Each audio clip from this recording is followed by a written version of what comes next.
The rain in Chicago doesn't wash away sins, it just makes them cold. When Nora found him slumped against her apartment door, bleeding out on the cheap linoleum, her first instinct was to step over him. Call the cops. Go to sleep. But the shivering man had eyes like a cornered animal, and Nora had a bad habit of picking up strays. She let him in for one night. By sunrise, her living room belonged to the city's most dangerous ghost. The fluorescent light in the third-floor hallway had been flickering for a month. Nora didn't notice it anymore. She barely noticed the smell of stale beer and boiled cabbage that clung to the peeling wallpaper. It was 2 a.m. on a Tuesday. Her feet throbbed in her worn-out sneakers, a dull, rhythmic ache that pulsed in time with her heartbeat after 9 hours on her feet at the diner. She just wanted tea. She just wanted the quiet of her empty 300-square-foot apartment. Her keys were already in her hand, woven between her knuckles for safety, when she rounded the final corner. She stopped. The breath caught in the back of her throat, tight and sharp. A man was sitting on the floor, his back braced against her door. His head hung between his knees. A heavy wool overcoat, soaked through with rain, draped over his broad shoulders. Beneath him, a dark, viscous pool was slowly spreading across the warped linoleum tiles. Blood. A lot of it. Nora didn't scream. Growing up in the lower South Side bred the panic out of you early. Instead, her grip tightened on her keys. She took a half step backward. "Hey!" she said. Her voice was flat, devoid of the tremor she felt in her chest. "You can't be here." The man didn't move. For a second, Nora thought she was talking to a corpse. Then, a harsh, ragged inhale rattled from his chest. Slowly, agonizingly, he lifted his head. He looked terrible. Rain plastered dark, heavy strands of hair to his forehead. His face was a landscape of fresh violence. A split lip, a swelling jaw, ash and grit ground into his skin. But it was his eyes that pinned her in place. They were a pale, icy hazel, and they were entirely too lucid for a man bleeding out in a shitty apartment corridor. There was no haze of shock, just a cold, calculating assessment. "Don't," he breathed. The word was barely a rasp, scraping against the silence. "I'm calling an ambulance," Nora said, reaching into her coat pocket for her phone. "No cops." His hand twitched. He didn't reach for a weapon, but the subtle shift of his weight telegraphed the intent. "No hospitals. You're bleeding to death on my welcome mat. I'll leave." He planted a hand flat on the wall and tried to push himself up. His arm shook violently. His heavy boots slipped in his own blood. He collapsed back against her door with a heavy, sickening thud, a low groan biting through his clenched teeth.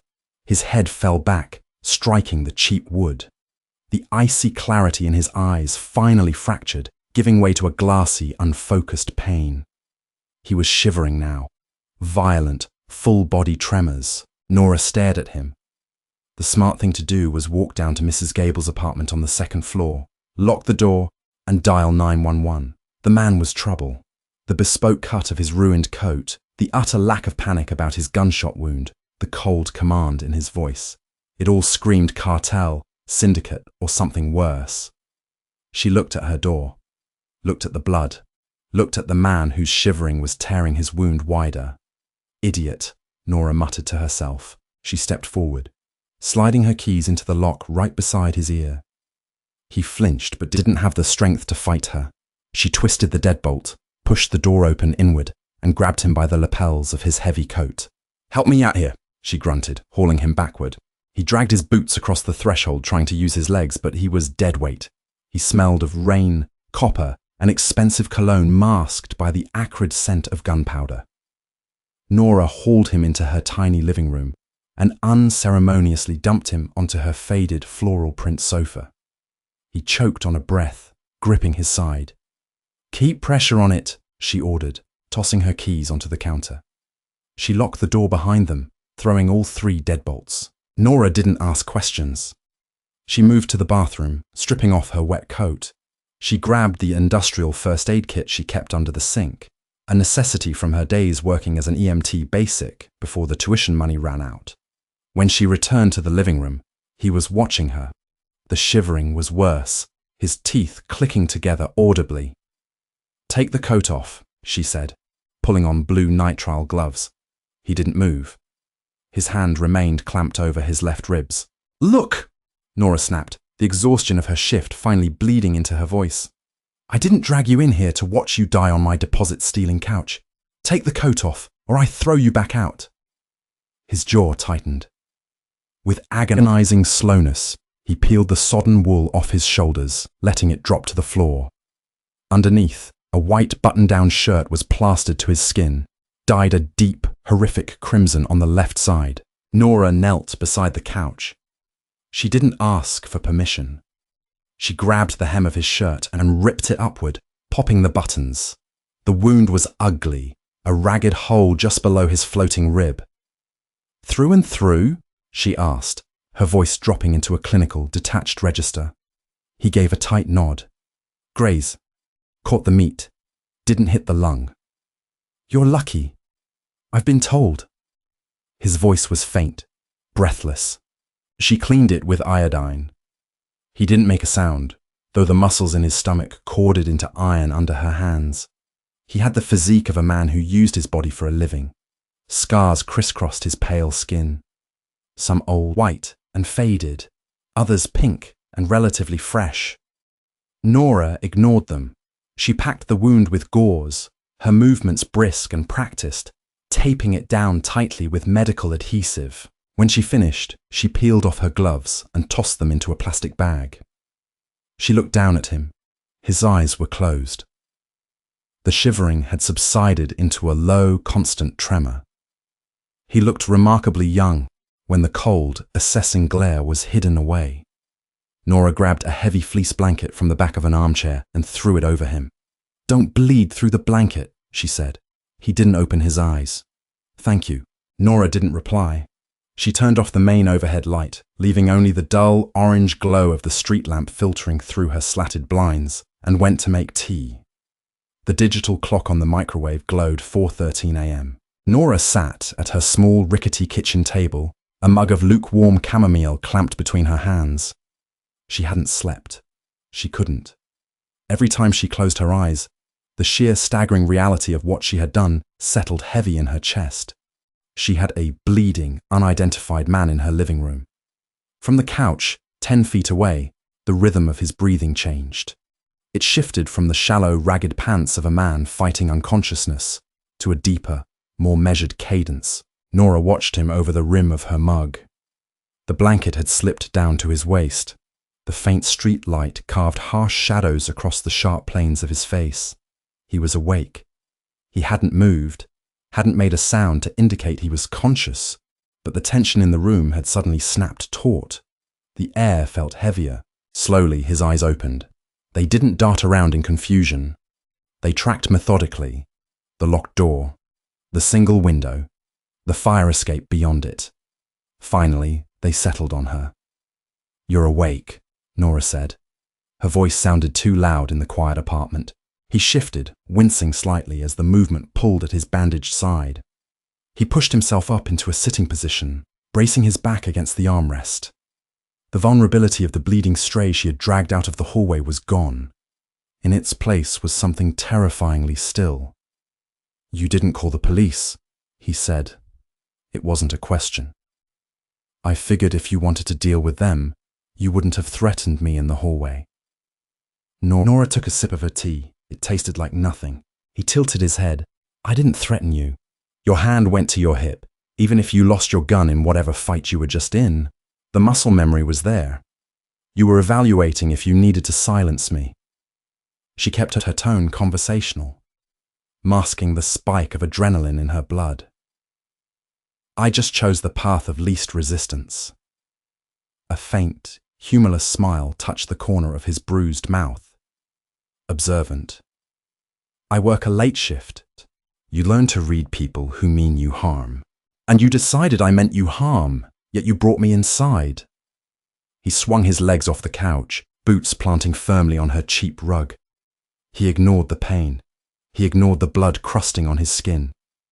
He sat forward, resting his forearms on his knees, staring at her with those pale, piercing eyes. Why?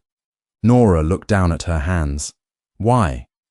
Because the world was cold, because she knew what it was like to be backed into a corner with nowhere to go, because she was tired of walking past suffering and pretending it wasn't there. Because you were freezing to death, she said simply, and I don't like cleaning up dead bodies. He studied her. The silence stretched, thick and suffocating. Nora felt exposed under his gaze. He was dissecting her, stripping away the tough girl exterior to see the exhaustion underneath. What's your name? He asked softly. Nora. Nora. He tested the syllables, committing them to memory. I'm Gabriel. I don't need to know who you are, Gabriel. I don't want to know who you are. Nora set her mug down with a sharp clack. You needed a place to stop bleeding. You got it. The sun comes up in 2 hours. When it does, you walk out that door, and we both forget this happened. Gabriel let out a low breath, looking down at his hands. He noticed his discarded overcoat on the floor. He leaned down, wincing, and pulled a heavy black object from the inner pocket. Nora froze, her heart hammered against her ribs. He placed the gun on the coffee table. He didn't point it at her. He just set it down, a heavy piece of steel resting on a stack of old mail. I didn't lose my gun, Nora, Gabriel said, his voice entirely devoid of inflection. I just didn't use it. She stared at the weapon. The reality of the man in her apartment crashed over her, extinguishing the last flicker of naive charity she harbored. Who are you? She whispered. Gabriel leaned back against the couch, his eyes catching the amber light from the window. Someone who owes you a debt. The sky outside the window began to bleed from pitch black to a bruised, sullen purple. Dawn was coming. The street below remained quiet, but a distinct sound broke the silence of the apartment. Tires on wet pavement. Multiple vehicles pulling up sharply to the curb outside her building. Doors slamming. Heavy footsteps echoing up the side of the brick exterior. Nora stood up, her chair scraping harshly against the floor. She moved toward the window, peering through the slats of the blinds. 3 black SUVs were parked haphazardly in the narrow street, blocking traffic. Men in dark coats were spilling out, fanning across the sidewalk. She turned back to Gabriel. Panic finally clawed its way up her throat. Are they here for you? To finish the job? Gabriel didn't look out the window. He picked up the gun from the table, checking the chamber with a smooth, practiced flick of his wrist, sliding it into the waistband of his ruined trousers. He stood up, towering in the small space, his presence entirely consuming the room. The shivering stranger was completely dead. The man standing before her was a sovereign claiming his territory. No, Gabriel said calmly, stepping toward the door. They're here to take me home. He paused, looking back at Nora. The predatory stillness in his eyes softened for a fraction of a second. Lock the door behind me, Nora, and if anyone ever asks about tonight, you tell them I was never here. The smell of bleach didn't entirely cover the copper scent of blood, but it was close enough. Nora spent an hour on her hands and knees scrubbing the linoleum hallway. The building superintendent, a chronically drunk man named Sullivan, rarely cleaned the corridors, but a massive bloodstain would inevitably draw the wrong kind of attention. She worked rhythmically, the harsh chemical fumes burning her nostrils and making her eyes water. Her knuckles were raw by the time she finished. When she finally stood, the hallway was pristine, empty, as if the shivering man with the pale hazel eyes had never existed. She locked herself back inside, took a scalding shower to wash the grime and the adrenaline off her skin, and put on her uniform. It was an ugly, mustard yellow dress that smelled permanently of fryer grease. She tied her apron, grabbed her keys, and walked out the door. The world kept spinning. Rent was still due on Friday. Hank's diner sat on a miserable corner in the South Loop. It wasn't a diner with retro charm or ironic neon signs. It was a place for insomniacs, cab drivers, and men who drank their coffee black while staring blankly at the wall. Nora liked it. The expectations were low, and the tips, while small, were consistent in their mediocrity. "You look like hell," Hank grunted as Nora pushed through the swinging doors into the kitchen. He was a massive, balding man with a perpetual scowl and a heart he aggressively tried to hide. "Good morning to you too, Hank," Nora said, tying her hair back into a tight bun. "I need a double espresso before I punch a customer. Take it from the machine. And table 4 has been waiting 10 minutes. Go." The diner was relatively quiet for a Tuesday morning. The air was thick with the smell of sizzling bacon and old coffee. Nora grabbed her order pad and navigated the narrow aisles. She took orders, refilled mugs, and wiped down sticky tables with a damp rag. It was mindless work. It was supposed to be a refuge from the chaos of the night before, but every time the bell above the door chimed, Nora's heart kicked against her ribs. She expected police. She expected cartel hitters. She expected men in black coats. By noon, the lunch rush had peaked and faded, leaving behind a smattering of stragglers. Nora was wiping down the counter when a shadow fell over her. She didn't look up immediately. "Coffee?" she asked, her voice automatic. "No, thank you." The voice was smooth, cultured, and entirely out of place in Hank's diner. Nora paused, her rag hovering over a coffee ring. She looked up. The man standing across the counter didn't belong in the South Loop. He wore a charcoal suit tailored to a devastating perfection, a crisp white shirt, and a tie made of heavy silk. He looked to be in his late 40s, with greying hair at his temples and a face that was polite but entirely guarded. He wasn't Gabriel. The relief that washed over Nora was brief, immediately replaced by a new, sharper anxiety. "Can I help you?" Nora asked, straightening her spine. "I believe you can, Miss Nora," the man said. He didn't check a notebook. He just knew her name. "My name is Leo. I represent an associate of yours, a man who experienced a brief period of vulnerability last night."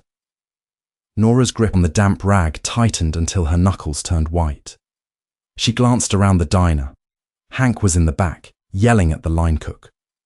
2 truckers were eating in a booth by the window. No one was paying attention to them. "I don't know what you're talking about," Nora said evenly. She tossed the rag into a bus tub beneath the counter. "I think you have the wrong waitress." Leo offered a small, knowing smile. It wasn't threatening, but it carried the weight of a man who was used to being lied to and never believed it. Discretion, an excellent trait. Leo reached into the breast pocket of his suit jacket. Nora flinched, taking a half step back, her hand dropping toward the heavy ceramic coffee pot on the warmer. Leo stopped moving. He raised his left hand, palm open, in a placating gesture. Slowly, using only 2 fingers of his right hand, he withdrew a thick, sealed white envelope and placed it gently on the Formica counter. He pushed it across the surface until it rested inches from Nora's hand. "My employer is not a man who likes to be indebted," Leo said quietly. His voice barely carried over the hum of the refrigerators. "He believes in equitable exchanges. You provided a service. This is your compensation." Nora stared at the envelope. It was thick, disgustingly thick. "I'm not a doctor," Nora said, her voice dropping to a harsh whisper. "And I don't take payoffs. Take it back." "I'm afraid I cannot do that," Leo replied politely. "My instructions were to deliver it. What you do with it is your prerogative. Burn it, donate it, or pay off the medical debt from your mother's illness. The ledger is clear." Nora froze. The air left her lungs in a sudden rush. Her mother's medical debt. It was a crushing, suffocating weight she had been carrying for 3 years. A number so large she couldn't even look at the statements anymore. She had never told a soul in this city about it, not even Hank. "How do you know about that?" she asked, the ice in her voice masking absolute terror. "We know everything we need to know," Leo said simply. He gave a short, precise nod. "Have a pleasant afternoon, Miss Nora." He turned and walked out of the diner. The bell above the door chimed a cheerful, oblivious tune. Nora stood frozen behind the counter, staring at the white envelope. It looked toxic. It looked like a trap. She reached out with trembling fingers, picked it up, and shoved it deep into the pocket of her apron. The weight of it against her thigh felt like an anchor dragging her down into deep, dark water. The shivering stranger wasn't just a criminal. He was a ghost who could see through walls. And now, he had his eyes on her. The walk home from the diner usually took 20 minutes. Tonight, it felt like an eternity. The envelope burned a hole in Nora's cheap canvas tote bag. She hadn't opened it. She didn't need to count it to know what was inside. It was enough money to fix her life, which meant it was enough money to ruin it. In her world, gifts from powerful men were never really gifts. They were down payments. They were leashes. A cold wind whipped off Lake Michigan, biting through her thin denim jacket.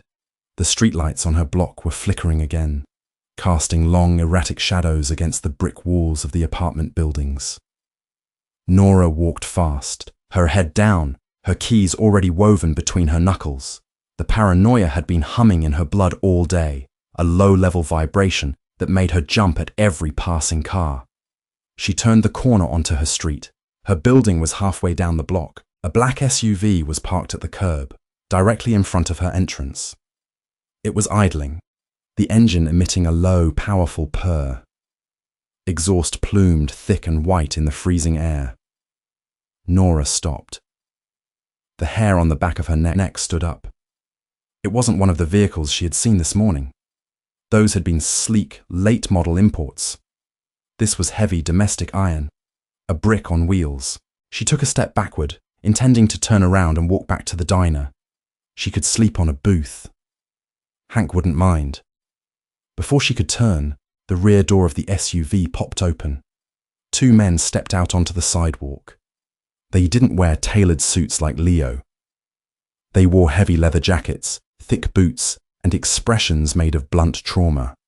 They moved with a synchronized predatory grace that immediately boxed her in. "Nora?" the heavier of the two asked. He had a thick neck and a scar that cut through his left eyebrow. "No," Nora lied instantly, pivoting on her heel to run. A third man stepped out from the narrow alleyway beside her building, cutting off her escape route. He was leaner, older, with a cigarette dangling from his bottom lip. He smiled, and the streetlights caught the glint of a gold tooth. "Don't be rude, sweetheart," the older man said. "We just want a quick chat about the company you keep." "I don't know you. Get out of my way." Nora kept her voice loud, hoping to draw the attention of someone in the apartments above, but the windows remained dark. The code of the neighborhood was silence. You don't look. You don't listen. You don't get involved. "We're looking for Gabriel," the scarred man said, stepping closer. The smell of cheap beer and stale smoke washed over her. "Word on the street is a bleeding man walked into this building last night, and a convoy picked him up this morning. And you're the only tenant on the third floor with a working lock on her door." "I don't know a Gabriel." "See, Donovan here thinks you're lying," the scarred man said, gesturing to the man with the gold tooth. "And Donovan hates liars." Donovan took a drag of his cigarette, flicked it into the gutter and lunged. He was incredibly fast. Before Nora could swing her keys, his hand locked around her wrist, twisting hard. A sharp gasp of pain tore from her throat. He yanked her forward, slamming her back against the rough brick wall of the alleyway. The wind was knocked out of her. Her tote bag dropped to the pavement, spilling her wallet, some loose change, and the thick white envelope. "Where did they take him?" Donovan hissed, pinning her arm behind her back. His face was inches from hers. "I don't know," Nora choked out, struggling against his grip. It was useless. He was built like a cinder block. The scarred man walked over and picked up the envelope. He tore the seal, pulling out thick stacks of $100 bills. He whistled low. "Looks like Gabriel pays well for hospitality. Or maybe you're more than just a good Samaritan." "Take it!" Nora gasped, her shoulder screaming in agony. "Take the money and leave me alone." "We'll take the cash," Donovan said softly. applying more pressure to her trapped arm. "But we're taking you too. Gabriel has a soft spot for stray dogs. Let's see if he's willing to trade a city block for a waitress." He reached into his jacket with his free hand, pulling out a roll of duct tape. Nora thrashed wildly, kicking backward. Her boot connected with his shin. Donovan grunted, loosening his grip for a fraction of a second. It was enough. Nora twisted, freeing her dominant hand, and drove her keys straight toward his eye. He jerked his head back, taking the brass edge across his cheekbone. The skin split, bleeding instantly. Donovan swore, a vicious, ugly sound, and drew his fist back to strike her. He never threw the punch. A heavy metallic thud echoed through the alley. The scarred man, who had been holding the envelope, crumpled to the pavement without a sound, a dark crimson stain blooming across the back of his head. Donovan spun around, dropping Nora. A figure stepped out from the shadows of the street, moving with a silent, terrifying velocity. The flickering streetlight caught the pale hazel of his eyes. Gabriel. He wasn't wearing a ruined overcoat anymore. He wore a dark fitted sweater and a long wool coat that moved like a shadow around his knees. He looked completely healed. He looked like violence incarnate. Donovan reached for the gun at his waist. He was too slow. Gabriel didn't draw a weapon. He closed the distance in 2 massive strides, his left hand snapping out to grip Donovan's wrist, pinning it to the holster. With his right hand, Gabriel drove his palm upward in a brutal, shattering strike beneath Donovan's jaw. The crack of bone was sickeningly loud. Donovan's eyes rolled back. As he dropped, Gabriel caught him by the lapels, casually pivoting his weight to slam the unconscious man face first into the brick wall. He let the body fall into a heap among the trash cans. The third man, the driver who had just realized his crew was down, drew his pistol and aimed. Gabriel finally drew his weapon from a shoulder holster, fluid and unhurried. He didn't blink. He didn't shout a warning. He just squeezed the trigger twice. 2 muffled coughs from a suppressed barrel. The driver fell backward against the SUV, sliding slowly to the pavement, dead before he hit the ground. The alley fell dead silent. The entire exchange had lasted less than 10 seconds. Nora stood frozen against the wall, her chest heaving, her eyes wide with unadulterated shock. She watched as Gabriel calmly engaged the safety on his weapon and holstered it beneath his coat. He stepped over the bodies, his heavy boots crunching on the loose gravel, and walked toward her. He stopped a few feet away, his chest rising and falling in a steady, controlled rhythm. He looked down at the spilled money on the ground, then up at Nora. The predatory chill in his eyes softened, melting into something that looked dangerously like concern. "I told you," Gabriel said softly, his deep voice wrapping around the freezing alleyway. "I pay my debts." The bodies didn't vanish in a puff of smoke. They bled. They leaked into the cracked pavement of the alleyway, mingling with the dirty ice and discarded fast food wrappers. Nora stared at the dead man, slouched against the SUV. The absolute deafening silence of the street felt heavier than the gunshots. She couldn't breathe. The air in her lungs had turned to solid ice. She watched Gabriel kneel, his long coat pooling around him, and calmly gather her scattered belongings. He picked up her keys, her cheap wallet, and finally, the thick white envelope stained with a single drop of Donovan's blood. He stood and held her tote bag out to her. Nora didn't take it. She couldn't command her arms to move. She just stared at his hands. They were large, steady, and entirely free of the tremors that had racked them 24 hours ago. "You killed them," she whispered. The words tasted like ash. "Yes." Gabriel didn't offer a justification. He didn't soften the blow. He stated it as a simple matter of physics. Gravity makes things fall. Gabriel makes threats stop breathing. "In front of my building. They brought the violence to your door, Nora. I just ended it." He took a step closer. The sheer, overwhelming gravity of him seemed to push the freezing wind away. He reached out, his fingers brushing the sleeve of her denim jacket. "Are you hurt? He twisted your arm." Nora flinched backward, her shoulder flaring with bright, hot pain. The movement broke the paralysis. Suddenly, her heart was hammering a frantic, desperate rhythm against her ribs. "Don't touch me!" she gasped, stumbling back against the brick wall. "Stay away from me!" Gabriel let his hand drop. His face remained an unreadable mask, but a muscle feathered along his jawline. "We cannot stay here. The police will arrive in less than 3 minutes. The neighbors heard the shots, even if they pretend they didn't. I'm not going anywhere with you. The men who sent this crew know where you live. They know where you work." Gabriel's voice dropped, becoming a low, urgent hum. "If the police take you in for questioning, you will be in a holding cell. Holding cells are notoriously easy to breach. If you stay, you are dead. If you come with me, you live." It wasn't a threat. It was a weather report. Headlights swept across the mouth of the alley. A sleek midnight blue town car pulled up silently behind the idling SUV. The driver's side door opened and Leo stepped out. He didn't look at the bodies. He didn't look at the blood.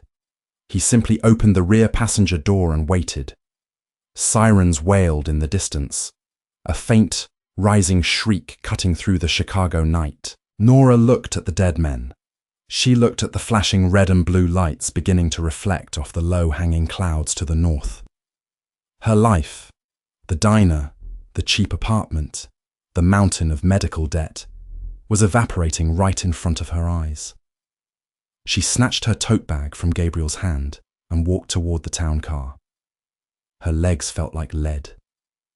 Every step was a mechanical, hollow motion. She slid into the back seat. The interior smelled of expensive leather, ozone, and peppermints. Gabriel slid in beside her, bringing the sharp scent of the winter wind and gunpowder with him. The door shut with a heavy, soundproofed thud, instantly muting the city outside.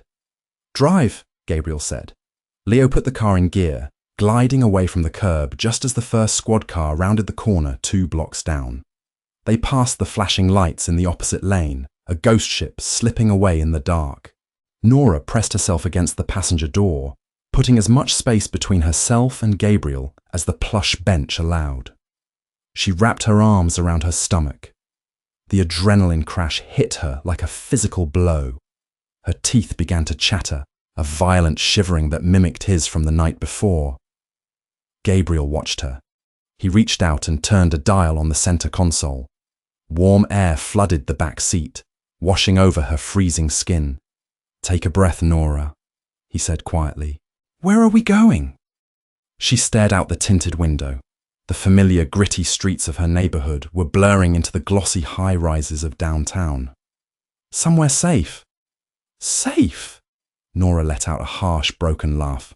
"Right, because sitting next to a man who just executed 3 people in a span of 10 seconds screams safety. I am the reason you were in danger. That makes your safety my responsibility." "I don't want to be your responsibility," Nora snapped, whipping her head around to glare at him. The fear was crystallizing into a desperate, feral anger. "I just wanted to drink my tea and go to sleep. I scrubbed your blood off my floor so I wouldn't get evicted.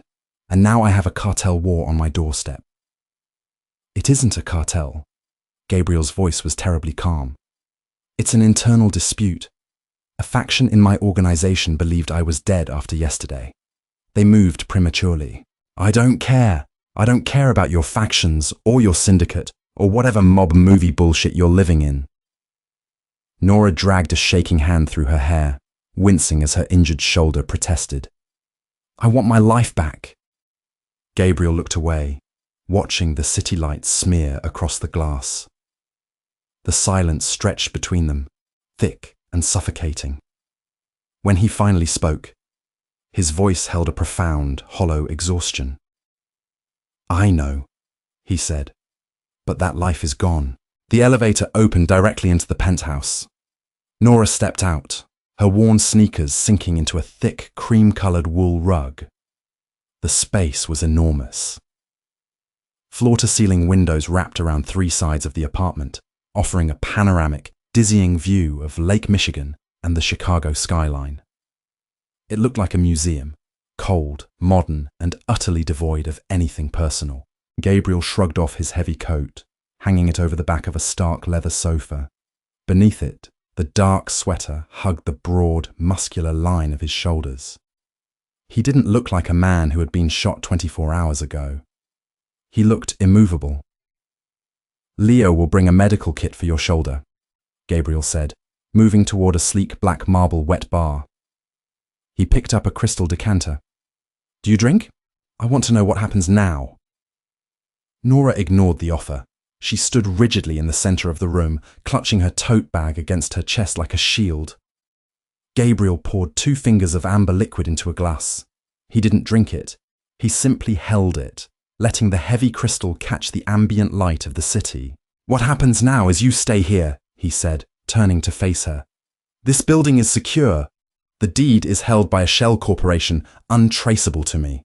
No one knows this location except Leo and 2 other men I trust with my life. For how long? Until I cut the rot out of my organization. Until Kieran realizes his coup has failed." Gabriel set the glass down. The sharp clack echoed in the vast room. "He is the man who sent the crew to your apartment.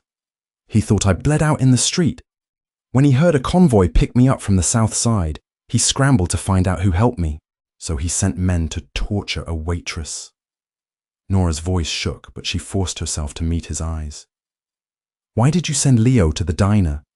If you wanted to protect me, why didn't you just leave me alone?" Gabriel crossed the room slowly. He stopped a few feet away from her, the proximity sending a fresh spike of adrenaline through her veins. "Because my presence in your hallway had already sealed your fate," Gabriel said, his tone devoid of apology, replaced by a cold pragmatism. "My blood was on your floor. Even if you cleaned it, a blacklight would show the truth. Kieran's men canvassed thoroughly. They would have found the trace. They would have broken down your door. Sending Leo with the money wasn't just compensation." Nora's eyes darted down to her bag.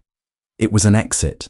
Yes, it was enough cash to pack a bag, leave the city, and vanish before they connected the dots. Gabriel tilted his head, his pale eyes searching her face.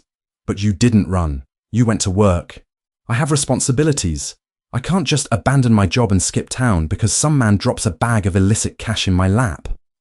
"A fatal flaw in your logic," Gabriel murmured. "In my world, survival supersedes responsibility." "I am not in your world," Nora shouted, the frustration finally boiling over. "I'm a civilian. I pour coffee. I pay my taxes.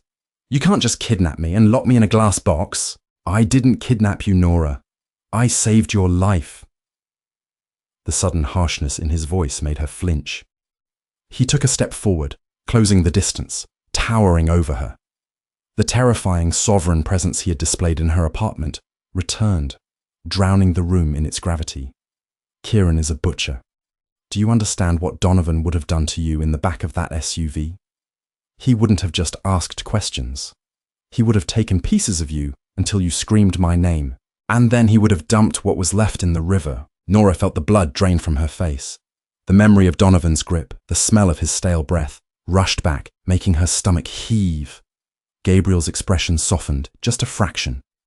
He raised his hand, hesitating for a second before gently brushing a stray lock of hair away from her face. His touch was shockingly warm. "I am not a good man," Gabriel said softly, his thumb tracing the line of her jaw.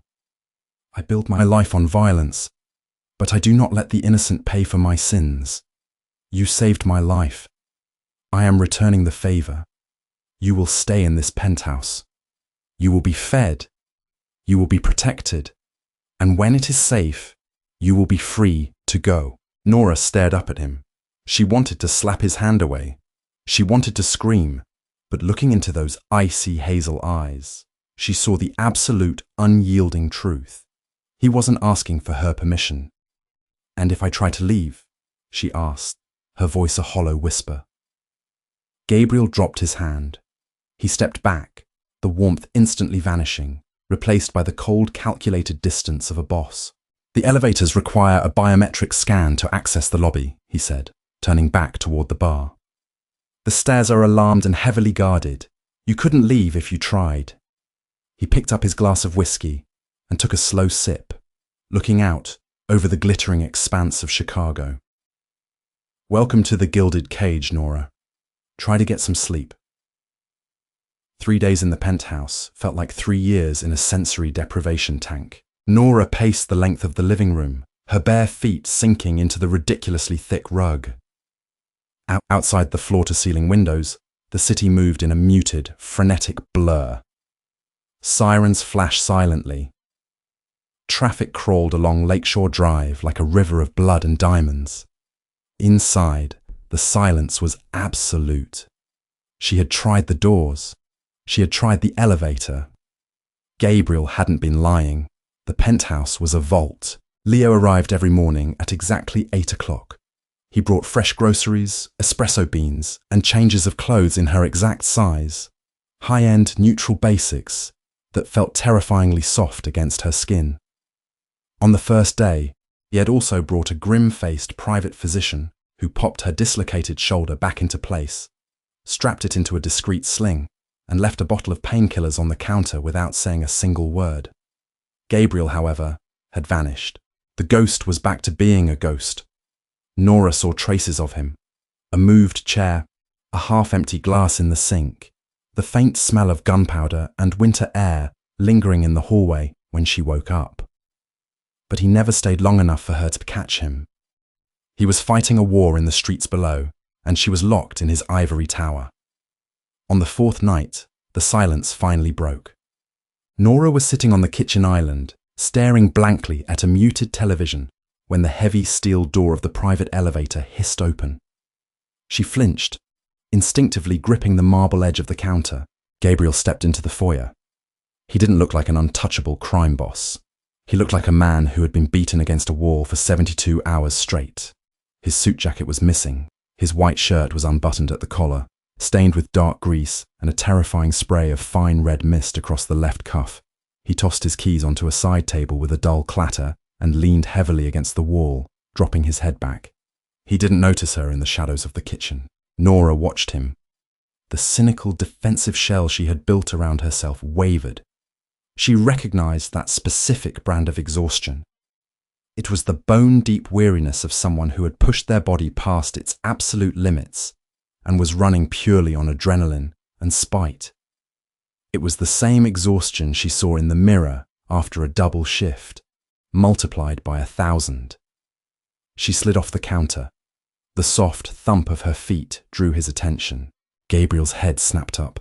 His hand instantly dropped to his waist, fingers brushing the grip of a weapon holstered under his arm. When he realized it was just her, the predatory tension leaked out of his shoulders, leaving him hollowed out.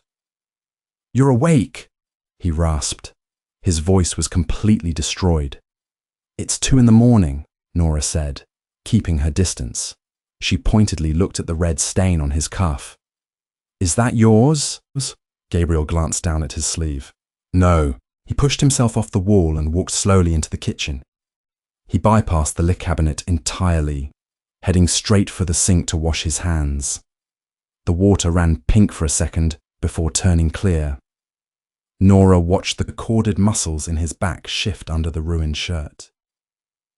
"Sit down," Nora said. The words slipped out before she could stop them. He paused, turning off the tap. He looked over his shoulder, his pale hazel eyes narrowing in confusion. "You look like you're going to pass out on the marble," Nora clarified, her voice hardening. "Sit at the island. I'll make coffee." Gabriel didn't argue. He moved to one of the high-back leather stools and sat, bracing his elbows on the counter and pressing the heels of his hands into his eyes. Nora moved around him. It was a bizarre role reversal. She was the hostage, pouring beans into a $1,000 espresso machine, making coffee for her captor. But the sheer normalcy of the action grounded her. It felt better than pacing the floors. The machine whirred and hissed. The rich, bitter scent of roasted coffee filled the sterile kitchen. She slid a small ceramic cup across the marble. Gabriel lowered his hands. He stared at the cup for a long moment before picking it up. He drank it black, grimacing slightly at the heat. "Thank you," he murmured. "Don't thank me. It's your coffee." Nora leaned against the counter opposite him. crossing her arms over her chest, mindful of the sling. "How much longer, Gabriel? I'm going insane in here." "Soon," he said, staring at the dark liquid in his cup. "Kieran is losing ground. His lieutenants are bleeding territory. He's getting desperate." "Desperate people do stupid things." "Yes, they make mistakes." Gabriel looked up, his gaze locking onto hers. The coldness was gone, replaced by a stark, unsettling honesty. "I made a mistake yesterday. I let him stall me. It cost 2 of my men." Nora's breath hitched. She didn't want to know this. She didn't want him to humanize the violence. "I don't need the casualty report." "You asked how long." Gabriel countered gently. "I am telling you the reality. I cannot let you walk out that door until I know, absolutely, that Kieran is incapable of using you as leverage. He knows you exist. He knows you pulled me out of that hallway. That makes you a liability to him and a weakness for me." "I am not your weakness," Nora snapped, her pride flaring. "I'm a waitress who made a terrible judgment call." A faint, tired smile touched his lips. "Perhaps. But my enemies don't deal in nuance, Nora. They deal in leverage." He reached into his pocket and pulled out a folded piece of heavy stock paper. He slid it across the marble toward her. Nora stared at it. "What is this?" "Open it." She picked it up with her good hand. It was a receipt, a ledger printout from a massive corporate healthcare conglomerate. Stamped across the bottom in bright red ink was a single word: settled. The balance was 0. Her mother's medical debt. $300,000 of suffocating, life-ruining numbers, gone. Nora's vision blurred. The air rushed out of her lungs. "You didn't." "Leo handled it yesterday," Gabriel said quietly. "I didn't ask you to do this," she choked out, dropping the paper as if it were on fire. "I told you I don't take payoffs. You can't just buy my life."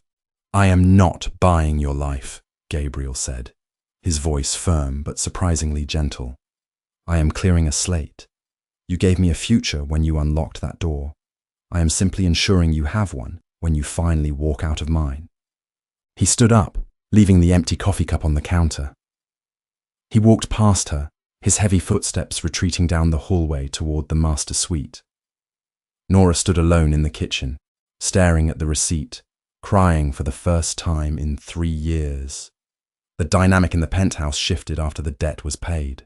The simmering, hostile resentment Nora had been nursing began to crack. It wasn't gratitude she felt. It was a terrifying, disorienting realization that Gabriel operated on a moral compass completely alien to her own, yet rigid in its application. He killed without hesitation, but he paid his debts with exact, devastating precision. He didn't disappear for 3 days again. He began working from the penthouse. The massive dining table transformed into a war room. Blueprints, burner phones, and encrypted laptops cluttered the polished oak. Leo was a constant fixture, standing quietly in the corner, a silver earpiece always buzzing with frantic, hushed voices. Nora stayed out of their way. She read books from Gabriel's massive library. She learned how to use the absurdly complicated espresso machine. She watched the empire operate from the inside. "Kieran is holding up at the shipyard," Leo reported one Tuesday afternoon. Outside, a miserable grey sleet was hammering against the glass. Gabriel leaned over the table, tracing a line on a satellite map with a gold pen. He wore a simple black t-shirt, the fabric stretching over the faint white scars on his arms. "He has 30 men, Max. The harbour patrol is on our payroll, but we only have a 4-hour window before the shift change." "He's heavily armed, Gabriel. It's a fortress. Then we burn it out." Gabriel didn't look up. His voice was entirely devoid of emotion. "Assemble the teams. We move at midnight." Leo nodded, stepping away to make the calls. Nora was sitting on the sofa, a book open on her lap, but she hadn't turned a page in an hour. She watched Gabriel roll up the maps. He looked up, catching her stare. "You're quiet today," he noted, walking over to the bar to pour a glass of water. You're planning a massacre in your dining room, Nora replied, her voice flat. It doesn't exactly inspire small talk. Gabriel took a sip of water, leaning against the counter. You think I enjoy it. I think you're good at it, which is worse. He let out a slow breath. He walked over to the sofa and sat down in the armchair opposite her. The distance between them was less than 3 feet. It was the closest they had been since the alleyway. I grew up in the foster system, Nora, Gabriel said softly. The sudden pivot caught her off guard. He had never spoken about his past. In this city, I bounced from group homes to juvenile detention. When you are small and you have nothing, the world simply eats you. You either let it or you learn to bite back. Nora closed her book. The cynical retort died on her tongue. I learned how to organize, he continued, staring at his hands. I learned how to manage violence. Not create it, but direct it, control it. If I didn't take this syndicate, Kieran would have. And if Kieran had run it these last 5 years, your neighborhood wouldn't just be poor, it would be a war zone. Are you asking for absolution, Gabriel? Nora asked quietly. No. He met her eyes. I know exactly what I am. I am a monster who keeps worse monsters at bay. But I want you to understand why I cannot just walk away, why this has to end tonight. Nora looked at him. She saw the shivering stranger on her floor. She saw the man who had paid her mother's debt. She saw the killer in the alley. They were all the same person, bound together by a ruthless, unyielding code. Be careful, she said. It was a whisper, barely audible over the sound of the sleet hitting the windows. Gabriel's eyes widened slightly, a flicker of genuine surprise crossing his guarded features. A small, tight smile broke through his exhaustion. Always. At 11:00 p.m. the penthouse went dark. Gabriel had ordered the lights cut to avoid giving snipers a silhouette. He stood by the private elevator, dressed in black tactical gear that absorbed the meager ambient light of the city. He checked his weapons with a terrifying mechanical efficiency. Magazines clicked. Slides racked. Nora stood at the edge of the hallway, arms crossed. Her shoulder was healing, but the sling remained a constant reminder of how she got here. Leo was already in the elevator, holding the door open. Gabriel stepped inside. But before the steel doors could close, he reached out and caught the edge of the frame. He looked back at Nora. The silence in the dark apartment was heavy, electric. Lock the deadbolts on the primary door, Gabriel commanded, his voice a low gravel. Do not open it for anyone. If we fail, Leo's contingency team will extract you by helicopter from the roof. They have your picture. You aren't going to fail, Nora said, her voice shaking slightly despite her best efforts to keep it steady.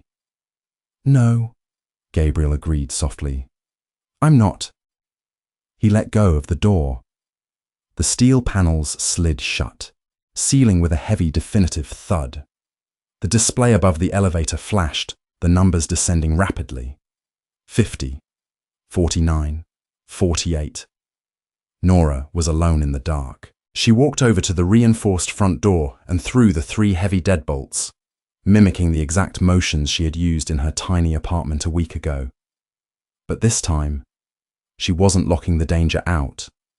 She was waiting for it to come home. She walked to the massive windows and looked down at the sprawling, glittering grid of Chicago. Somewhere in that concrete maze, Gabriel was marching into a shipyard to burn an empire to the ground. For the first time since she had dragged him off her welcome mat, Nora realized she didn't want the exit. She didn't want the money, and she didn't want to run. She gripped the cold glass of the window, watching the sleet turn to snow. She was terrified of him. She was terrified of his world. But more than anything, she was terrified that he wouldn't come back. The snow fell for 6 hours. It coated the sprawling grid of Chicago in a thick, suffocating blanket of white, burying the grit and the blood under a pristine facade. Nora didn't sleep. She sat on the edge of the cream-colored sofa, her knees pulled to her chest, watching the digital clock on the microwave bleed time. 2 a.m. 3:15 a.m. 4:40 a.m. With every passing hour, the silence in the penthouse grew heavier. It stopped feeling like a sanctuary and started feeling like a tomb. She turned on the local news, keeping the volume reduced to a barely audible whisper. The anchor spoke about a suspected industrial fire down at the docks. Plumes of thick black smoke were captured on a traffic camera, stark against the driving snow. Authorities were investigating. No confirmed casualties yet. Nora turned the television off.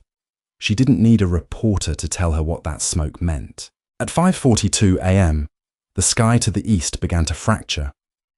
A pale, bruised grey light seeped through the floor-to-ceiling windows, illuminating the sterile luxury of the living room. Dawn was breaking. Then, the soft, mechanical hum of the elevator broke the silence. Nora stood up. Her heart leapt into her throat, beating a frantic, bruising rhythm against her ribs.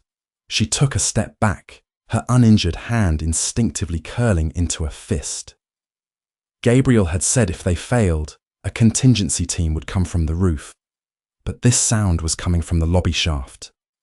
The steel doors hissed open. Gabriel stood in the threshold. He didn't look like a king.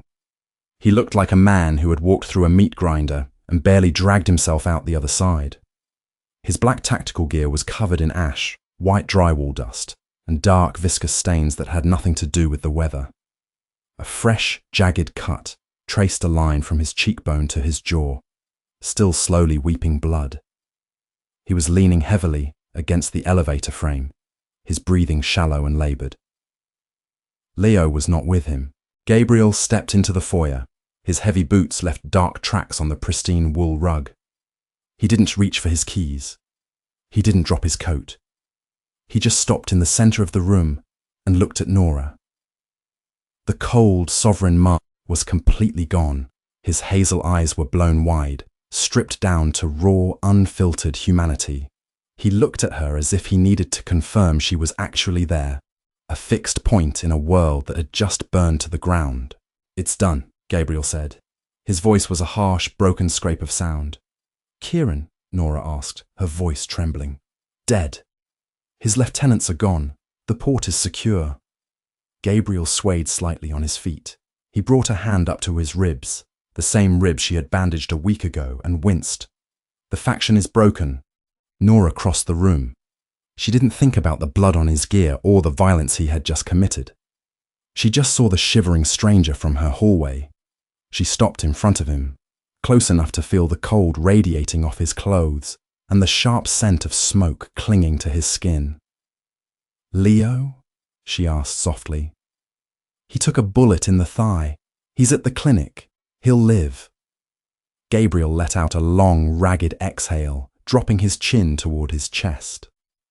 Everyone who mattered made it out. He reached into the tactical vest strapped across his chest. His fingers were stiff, bruised purple across the knuckles. He pulled out a small, metallic object and held it out to her. It was a key card. "The lockdown is lifted," Gabriel said, looking up at her. The absolute exhaustion in his eyes was devastating. "The biometric lock on the elevator is disabled. The accounts have been secured and the streets are quiet." Nora stared at the card in his palm. "You're free, Nora," he whispered. "You can walk out that door right now. Your mother's debt is gone. The money from the envelope is in a safe deposit box under your name. You can go back to the diner. You can leave Chicago. No one will ever look for you. I kept my word." Nora looked at the open elevator behind him. She looked at the key card. Then she looked at the man offering it. She thought about the tiny freezing apartment, the peeling wallpaper, the constant gnawing fear of the next bill, the next threat, the next disaster. She thought about the world outside, a world that had never once looked out for her until she dragged a bleeding monster across her threshold. The cage was open, but the air outside suddenly felt terribly cold. Nora didn't take the key card. Instead, she reached out and gently pushed his hand down. Gabriel froze. His breath hitched. "I'm not going back to the diner, Gabriel," Nora said, her voice steadying. She stepped closer, closing the final inch between them. She reached up with her good hand and carefully wiped a streak of soot away from his uninjured cheek. And I hate the cold. Gabriel stared down at her, the shock slowly melting into a profound, grounding relief. His large, bruised hand slowly came up, hesitating for a fraction of a second before his fingers curled gently into her hair, pulling her against his chest. He buried his face in the crook of her neck, letting out a long, shuddering breath that felt like a surrender. Outside, the Chicago sun finally broke over the horizon, painting the snow in shades of gold. The ghost had found his anchor, and the stray had found her home. The door was wide open, but Nora finally realized the safest place in Chicago was right beside the devil himself. She didn't just save a stranger, she claimed a king, and in return, he gave her the world. What did you think of Nora's final choice? Would you have taken the keycard and run, or stayed in the penthouse? Let me know your thoughts down in the comments below. If you enjoyed this dark, grounded mafia romance, hit that like button, share this video with your fellow story lovers, and subscribe to the channel for more gripping tales. See you in the next one.